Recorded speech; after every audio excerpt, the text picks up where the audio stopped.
Assalamualaikum warahmatullahi wabarakatuh. Saya Zaki Fadri Hadlami dari kelompok 1 ingin membahas tentang gambaran umum sistem informasi manajemen. Pertama, saya ingin menjelaskan tentang pengertian dan peranan SIM. Sistem informasi manajemen adalah sistem formal dan informal yang menyediakan informasi di masa lalu, sekarang, dan proyeksi masa depan baik secara lisan dan tulisan yang berhubungan dengan operasi perusahaan dan lingkungannya. Informasi penting bagi manajer atau karyawan dalam membantu pengambilan keputusan. Kedua, saya ingin menjelaskan bagaimana informasi dikelola. Manajer bukan saja mengelola sumber daya fisik tetapi juga sumber daya konseptual. Manajer memastikan bahwa data mentah yang diperlukan terkumpul dan kemudian diproses menjadi informasi yang berguna. Kemudian dipastikan siapa yang layak memperoleh informasi tersebut dalam bentuk yang tepat pada saat yang tepat sehingga informasi tersebut dapat dimanfaatkan. Yang ketiga, saya ingin menjelaskan tentang SIM, Sistem Informasi Manajemen di mata pemakai. Para manajer memberikan perhatian yang semakin besar pada manajemen informasi belakangan ini karena dua alasan.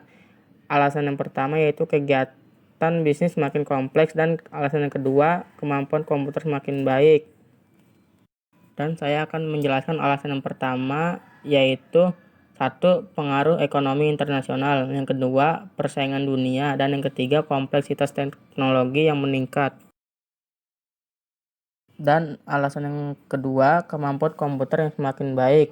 Yang pertama yaitu dalam tahun 50-an dan 60-an, ukuran komputer besar dan kecepatan lambat dan hanya boleh disentuh para spesialis. Yang kedua, sekarang pemakai mungkin hanya menggunakan terminal atau PC di ruangan, ada jaringan dan pemakai tahu cara menggunakannya. Dan yang ketiga, pemakai memandang komputer sebagai peralatan kantor yang dibutuhkan. Selanjutnya yaitu siapakah para pemakai. Yang pertama, pada awalnya pemakai output komputer adalah pegawai administrasi di bagian akuntansi yang komputernya melakukan aplikasi pembayaran gaji, pengelolaan persediaan, dan penagihan. Para pemakai komputer meliputi manajer dan non-manajer dan orang-orang dan organisasi-organisasi dalam lingkungan perusahaan. Yang kedua, tingkat manajemen adalah tingkat perencanaan strategis seperti direktur dan para wakil direktur.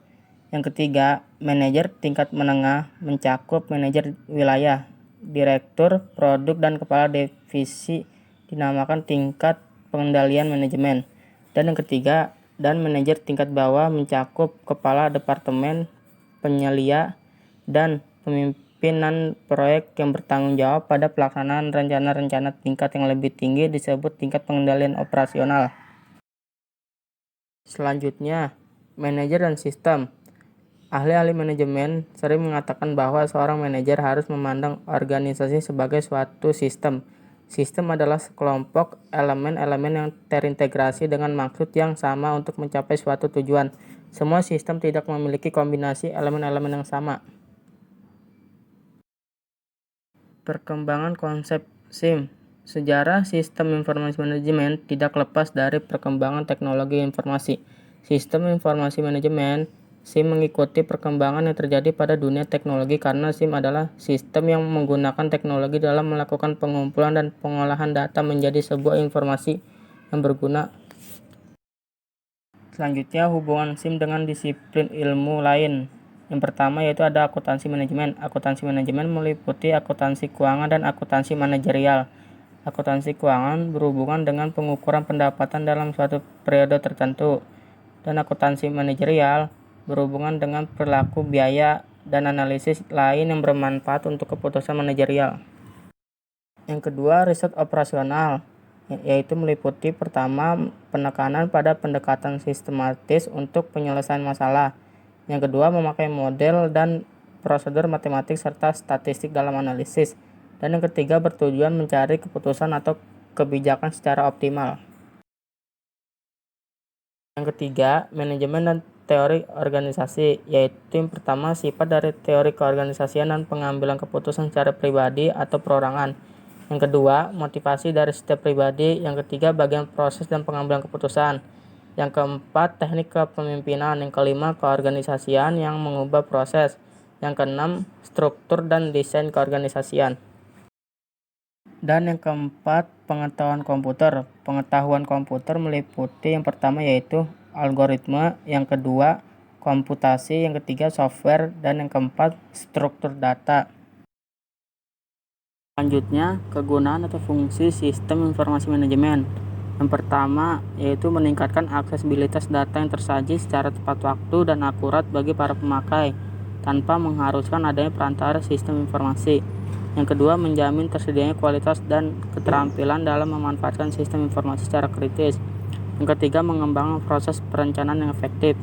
Yang keempat, mengidentifikasi kebutuhan-kebutuhan akan keterampilan pendukung sistem informasi. Dan yang kelima, menetapkan investasi yang diarahkan pada sistem informasi. Yang terakhir, saya akan menjelaskan tentang pokok-pokok SIM. Sebuah sistem informasi manajemen mengandung elemen-elemen fisik sebagai berikut. Yang pertama yaitu perangkat keras komputer, yang kedua perangkat lunak. Perangkat lunak meliputi terbagi menjadi 3, yaitu perangkat lunak sistem umum, perangkat lunak terapan umum, dan program aplikasi. Yang ketiga, database, data yang tersimpan dalam media penyimpanan komputer. Yang keempat, prosedur, dan yang kelima, petugas pengoperasian. Sekian presentasi saya. Mohon maaf bila ada kekurangan dan kesalahan. Terima kasih. Wassalamualaikum warahmatullahi wabarakatuh.